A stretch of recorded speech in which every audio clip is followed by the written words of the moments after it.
Recovery from depression and anxiety is a process. It requires effort on your part. It requires that you change your thinking patterns and your behavior patterns that contribute to negative feelings.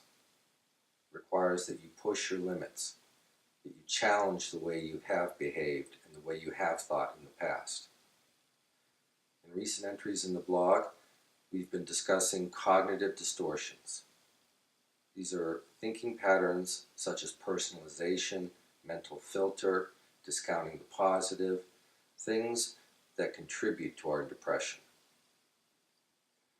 I'm asking you to try to change the behavioral and thinking patterns that have established themselves in your lives and contribute to your depression. I'm asking you to push your limits. If you don't, change is impossible. If you find yourself in a state of being that is unhappy, miserable, anxious, you need to make actual changes in the way you think and behave in order to feel better.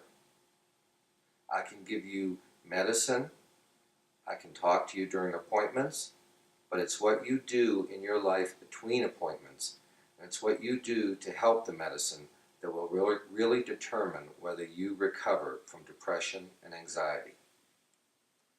We've talked about cognitive distortions. Cognitive distortions are thinking patterns that contribute to depression and anxiety. Medication can help dissolve these thinking patterns. They can be based on neurochemicals in the brain, such as serotonin. However, we are more than just chemicals. We can actively work to change our thinking pattern. Medication may make this easier, but it may not do it all by itself.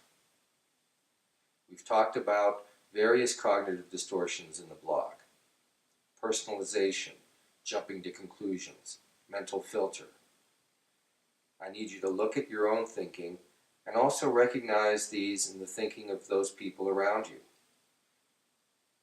They can be a very big influence on you, and you need to look at the thoughts and expressions of people around you and catch these influences, these negative thinking patterns that contribute to your own negative thinking.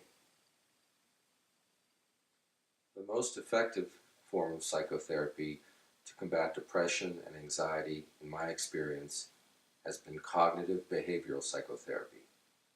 If you need more help with this process of challenging your cognitive distortions, you can refer to the book by Dr. David Burns called Feeling Good, the New Mood Therapy.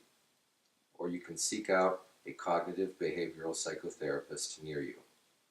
In upcoming blog entries, I'm going to be dealing with defense mechanisms. These are coping styles that can be healthy or unhealthy. They're ways that we deal with conflict, fear, and distress in our lives. Healthy ones aid us in advancing in our lives, solving conflicts, and becoming happier people.